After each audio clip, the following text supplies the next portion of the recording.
करो सौरभ जोशी को एक्सपोज। उसने भी शादी किया, मैंने जब शादी किया था इंडिया में सब लोग पूरे वर्ल्ड में एकदम भाई एक्सपोज मीम्स बना रहे थे। कहाँ गया फुकरा इंसान, ट्रिगर्ड इंसान, लक्ष्य चौधरी। भाई मैं गरीब था। राजा व्लॉग्स भाई मैं तुम्हारे साथ हूँ, मैं करूंगा सौरभ जोशी को रोस्ट, चिंता मत करो मैं करूंगा। खुश कभी तो किसी गरीब के भले के लिए काम कर ही दूं ताकि मेरा कर्मा बैलेंस हो जाए। तो इस बात का कोई प्री कैप कॉन्टेक्स्ट देने की मुझे जरूरत नहीं है कि सौरभ जोशी की शादी हो गई। अनंत अंबानी की शादी के बाद अगर पूरा देश किसी की शादी में रस्म टू रस्म शामिल हुआ हो तो सौरभ जोशी की शादी है। 20 से 50 शादी के व्लॉग्स डल गए। अब तो ये भी नहीं कह सकते कि इनसे शादी का खर्चा नहीं, भाई इतना तगड़ा मोनेटाइज किया गया है कि कुणाली के बड़े होने के बाद मेडिकल कॉलेज में डोनेशन तक का खर्चा इन्हीं व्लॉग से निकल गया। जब सौरभ जोशी नया नया फेमस हुआ था मुझे बड़ी जलन होती थी। मैं सोचता था अच्छा ठीक है भाई, पीयूष को दिखा के तो फेमस हो रहा है, 2-4 साल में पीयूष बड़ा हो जाएगा, फिर क्या दिखाएगा। फिर कुणाली आ गया, फिर मैंने सोचा चल भाई 2-4 साल और सही, फिर कुणाली बड़ा हो जाएगा, फिर क्या दिखाएगा। फिर सौरभ जोशी ने घर बना लिया, फिर मैंने सोचा चल भाई 1-2 साल में घर बन जाएगा, इसके बाद क्या दिखाएगा।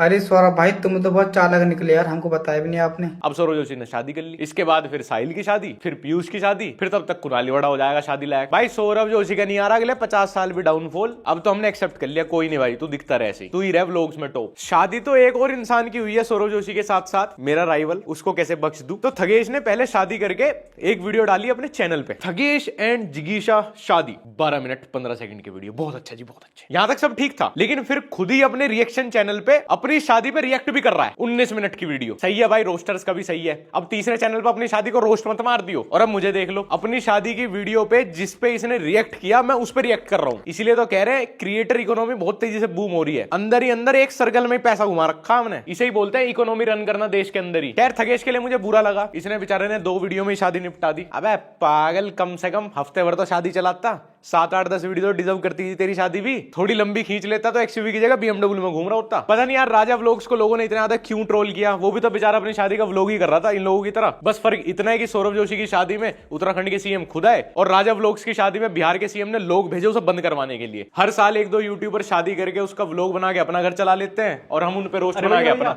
सौरभ जोशी ने इनवाइट किया है। कहां, रिसेप्शन पे? हाँ भैया। नहीं यार, तो तुम क्या कर रहे थे? अभी मैं तो उस पर रोस्ट बना रहा था, पूरी स्क्रिप्ट बेकार हो जाएगी। मेरे पे भरोसा करो यार, मैं सौरभ के लिए गया ही नहीं था भाई। वहां पे मैं गया था कि या तो अम्मा से मिलना हो जाएगा, कुणाली से मिलना हो जाएगा, अम्मा के साथ कोई बढ़िया सी एक टेम्पलेट बना लूंगा, पूरे साल अपना वो चलती रहेगी इंटरनेट पे, मैं रिलेवेंट भी रहूंगा। कसम से भाई मैं ना सौरभ जोशी के लिए गया था ना मैं खाने के लिए गया था। ठीक है, लाया मेरे लिए सौते वेजिटेबल। एक वहाँ छोले भटूरे बने हैं, छोले भटूरे तो आप खाओगे नहीं। गर्मा गर्म भटूरे, एक भटूरा तो मैं भी खाऊंगा आज। ये तो चलो फनी भी था, किसी ने बहुत मेहनत की है मीम बनाने के लिए और बहुत हार्मलेस भी आई मस्ट से। लेकिन सौरभ की शादी के अराउंड सिर्फ उसने खुद ही नहीं बल्कि इंटरनेट पे बहुत सारे लोगों ने बहुत सारा कंटेंट क्रिएट किया। अब मीम पेज तो हम इससे अलग रख देते हैं, मीम की आप बात छोड़ दो, उन्होंने शायद हंसाने के लिए सब क्रिएट किया हो, बट बहुत सारे लोगों ने अपने पर्सनल अकाउंट्स भी ग्रो कर दिए इसी सब इवेंट के अराउंड ही, एक एक चीज खंगाल के उस पर एक एक टिप्पणी करके। मीम्स फिर भी ठीक है यार, मुझे खुद इवन इतने सारे मीम्स बहुत फनी लगे। और हम तो भाई डार्क ह्यूमर के नाम पे तो कितनी मिस हैपनिंग्स पे भी मीम बनाते हैं, हंसते हैं उसके ऊपर। अब ठीक है, और मैं मानता हूं कि अगर आप एक सोशल मीडिया इन्फ्लुएंसर हैं, आप एक पब्लिक पर्सनैलिटी हैं, तो you have sign yourself for this. Memes बनेंगे ही, लोग सपोर्ट भी करेंगे, क्रिटिसाइज भी करेंगे, बट प्रॉब्लम तब है जब लिमिट क्रॉस हो जाए। भाई ऐसी हद मची है, ऐसी हद मची है, व्लॉग्स की एक एक क्लिप कट हो के आ रही है, लोग अपने अपने अकाउंट से डाल के हर एक चीज पे ओपिनियन दे रहे हैं। कौन पार्लर गया, कौन नहीं गया, किसने कितना मेकअप किया हुआ है, कौन कितना टॉक्सिक है, किसका डांस कैसा था, फैमिली में किसको इंपोर्टेंस मिली, किसको नहीं मिली, किसने कैसे कपड़े पहन लिए, सौरभ की जगह मोहित क्यों लिख लिया, कौन कितना क्रिंज लगा, इनका डिवोर्स कब होने वाला है। फिर यही सेम लोग ज्ञान पेलते हैं सोशल मीडिया डिप्रेशन पे, ऑनलाइन टॉक्सिसिटी पे,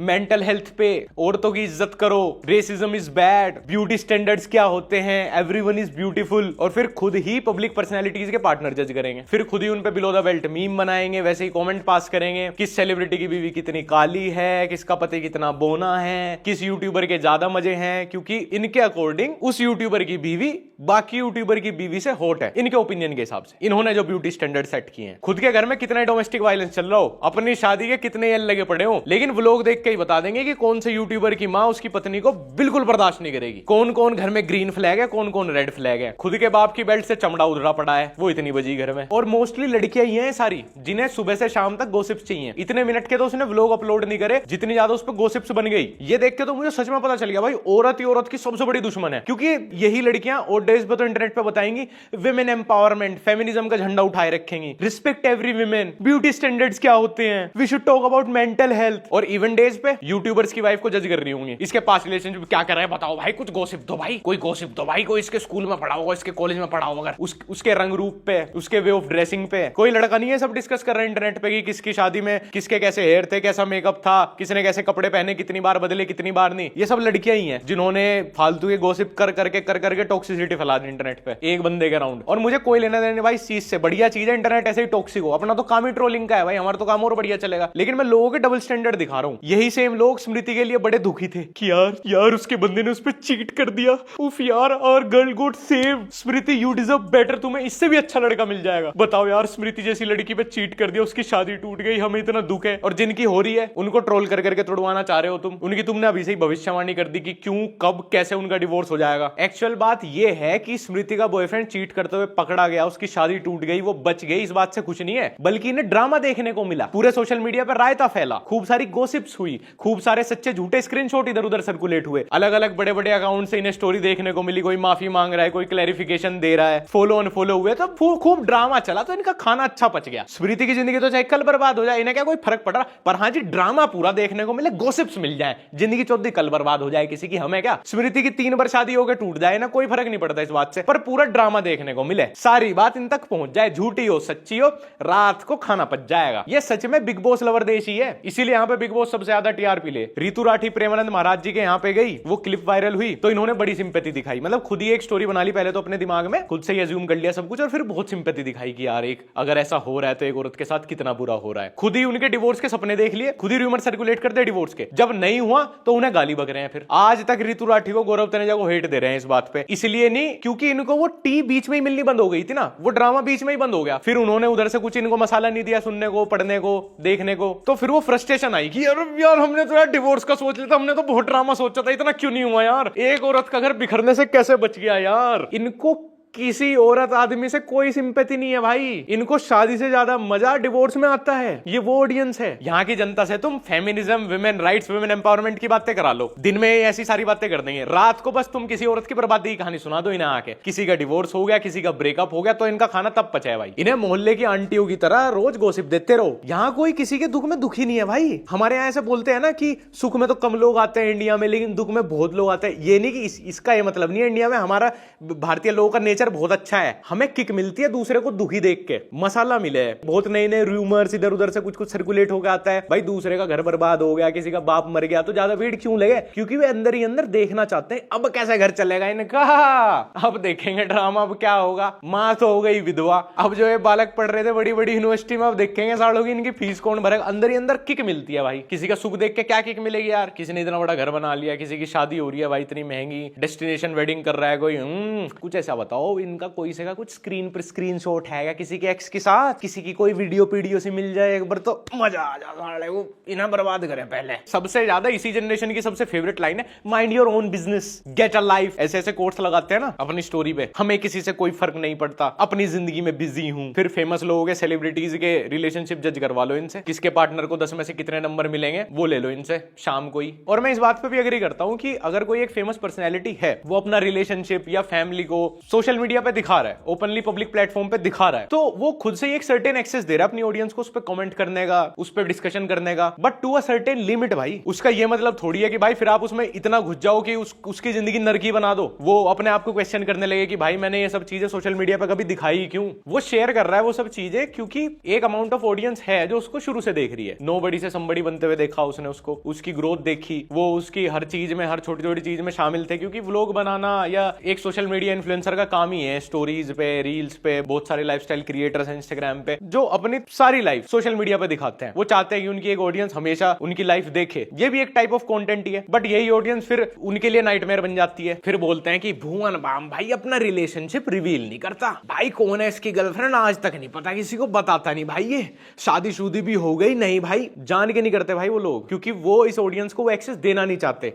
भाई पूरा घर दिखाओ, पूरा हाउस टूर व्लॉग करो भाई, फैमिली दिखाओ, नहीं भाई मैं मैं इसीलिए नहीं दिखाना चाहता, इसीलिए कभी दिखाई नहीं, क्योंकि मुझे शुरू से पता है कि पहले तो लाड प्यार में यही लोग कंधे पे बैठेंगे और फिर यही सर पे चढ़ के मूत भी देंगे। मैं रिस्पेक्ट करता हूं अपने एक एक व्यूअर की, एक एक सब्सक्राइबर की, एक एक उस इंसान की जिसने किसी भी पॉइंट पे मेरी लाइफ में मुझे सपोर्ट किया होगा, मेरे कंटेंट को देखा होगा। सेम हर कोई, जितने भी सोशल मीडिया के क्रिएटर हैं, जितने भी सेलिब्रिटी हैं, चाहे वो स्पोर्ट्स पर्सन हो, चाहे वो टीवी बॉलीवुड वाला हो, हर किसी को पैसा ऑडियंस की वजह से ही मिलता है। तो भाई हर कोई आभारी है व्यूअर्स का, तो ऑडियंस का तो उन्हीं की वजह से है कि भाई हम कुछ भी नहीं थे और कुछ बन गए। बट इसका ये मतलब नहीं ना कि अगर आप एक कंपनी में जॉब कर रहे हो, वो आपको सैलरी दे रही है, वो आपको ग्रोथ दे रही है, वो आपको सही से रख रही है, इसका ये मतलब तो नहीं ना कि भाई वो कंपनी आपके साथ टॉक्सिसिटी करने लगे तो आप सह लोगे, आपका मैनेजर आपकी हर पर्सनल चीज में दखलंदाजी करने लगे तो आप सह लोगे। हमारी वजह से है, तू जो भी है, हम तुझे पैसे दे रहे हैं, इस कंपनी की वजह से है जो तू है, नहीं तो तू अब बर्बाद हो जाता, तुझे कोई नौकरी ना देता। ये सब के एहसान में कोई नरक थोड़ी बना लेगा अपना जीवन भाई। वो सेम चीज सोशल मीडिया क्रिएटर के लिए भी अप्लाई होती है। हार्दिक पांड्या जनता की वजह से है, उसकी गर्लफ्रेंड भी एक पब्लिक फिगर है, बट इसका ये मतलब थोड़ी है कि पैप्स उसकी चड्डी की फोटो खींच लेंगे। डाली ना उसने भी फिर स्टोरी की, भाई हर चीज की एक लिमिट होती है। पब्लिक फिगर होने का मतलब आप इनवाइट कर रहे हो अटेंशन भी, क्रिटिसिज्म भी, लोगों के ओपिनियन भी, पर बहुत सारी चीजें भाई एक लाइन के परे परे ही ठीक है। मतलब आप 90% चीजों पे सह सकते हो, पर वो 10% तो भाई वो बहुत इंटीमेट, बहुत पर्सनल प्राइवेट अफेयर है। लोगों को वो 90% छोड़ के बस उनको उस 10% में ही ताका जहां की उंगलबाजी करनी है। अगेन मैं इसी ऑडियंस से, इसी सेम पब्लिक से मैं क्वेश्चन करना चाहता हूं, ये जो विमेन एम्पावरमेंट, सेल्फ लव, सारे प्रो विमेन एजेंडाज के झंडे उठा के घूमती हैं, मेंटल हेल्थ के, मतलब कैसे एक औरत को दूसरी औरत से इतनी जलन हो सकती है? मतलब तुम देख नहीं सकते किसी का घर बसते हुए? तुम खुद मुझे एक बात बताओ कि सौरभ जोशी या ट्रिगर्ड इंसान और भी बहुत सारे एग्जाम्पल है, क्या ये लोग अपनी शादी से पहले कभी ट्रोल हुए? कभी नहीं हुए। और मैं तुम्हें बताऊं, ये कभी शादी के टाइम भी ट्रोल नहीं हुए, ना शादी के बाद हुए। तुमने ट्रोल किए इनकी चॉइसेस। तुम एक इंसान, उसकी चॉइस, उनके अंदर इतने सेल्फ डाउट डाल देते हो ना, इतने सेल्फ डाउट, मतलब आपको लगता होगा कि ये मजाक है, बट भाई एक इंसान के जहन में हमेशा के लिए रह जाती हैं बातें। तुम्हें नहीं पता कितना कॉन्फिडेंस गिर जाता है उस इंसान का, इतना अफेक्ट करता ना एक इंसान की फिर डिसीजन मेकिंग को। और तुम्हें तो लगता है कि यार ये तो मजे में चल रहे हैं, मजे ले रहे हैं भाई, ये तो अपने व्लॉग्स में वापस अपने सोशल मीडिया पे तो मजे करते हुए दिखा दे, क्योंकि वो लोग फिर जो जिस चीज से गुजर रहे हैं ना उसको कवर अप करने के लिए फिर वो ट्राई हार्ड करते हैं खुश दिखने का, बिजी दिखने का। बट भाई मैं सच बता रहा हूँ, फर्क सबको पड़ता है। और ये बात मेरी, जितने भी लोगों का मैंने जिक्र किया, मेरी किसी से कोई बात नहीं, किसी ने मुझे वीडियो बनाने को नहीं बोला, मैंने खुद फील की तो मैं बना रहा हूँ। और मुझे कोई फर्क नहीं पड़ता, मेरी तरफ से तुम 1000 मीम 2000 लोगों के साथ दोबारा ये सब कर दो, मुझे कोई फर्क नहीं पड़ता। मुझे पता है मैंने अपना कितना एक्सेस दे रखा है सोशल मीडिया पे, तो आई होप मेरे साथ तो भाई ये सब चीजें ना हो। एक मीम ठीक है, 2 मीम ठीक है, 2-4 दिन तक ठीक है। मैंने तो खुद वीडियोस बना रखी हैं भाई इन सब लोगों की शादियों पे। मुझे पता है ना मेरी क्या लिमिट है भाई। वो लोग मेरे दोस्त हो सकते हैं, मैं उनके ऊपर बोल सकता हूं, उन पे जोक मार सकता हूं, बट उनकी पार्टनर भाई जिनका मेरे से कोई लेना देना भी नहीं है, वो कल इंट्रोड्यूस हुई है, मैं उस पर कैसे जोक मार दूंगा? मैं उसको कैसे ट्रोल कर सकता हूं? मतलब कहां से मुझे इतना हक मिल गया? आप लोगों को भी यही लगता है कि मैं एक यूट्यूबर को इतने टाइम से देख रहा हूं, देख रही हूं, मैं उसकी ऑडियंस हूं, उसकी पार्टनर या उसका पार्टनर जो अभी इंट्रोड्यूस हुआ है सोशल मीडिया पर, तो मुझे लगता है कि वो शायद अभी मिले होंगे या मिलते, जब भी मिले हैं, जो भी मिले हैं, वो पुराने हैं, नए हैं, वो अभी रिसेंटली इंट्रोड्यूस हुए हैं,